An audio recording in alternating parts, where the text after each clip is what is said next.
The brave little bird.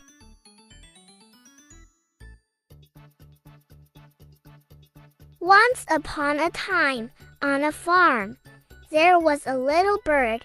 His feathers were messy, and he felt sad because he looked different from the other birds. Every day, the little bird watched the other birds playing and having fun.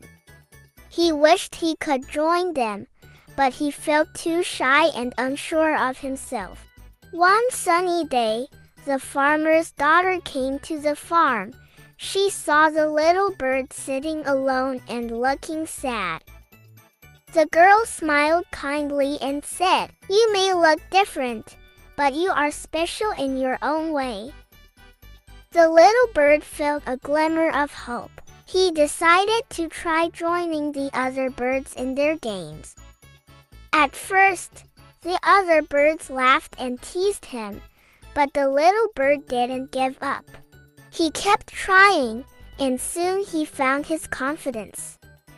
With each day that passed, the little bird grew stronger and happier. He realized that it didn't matter what he looked like on the outside.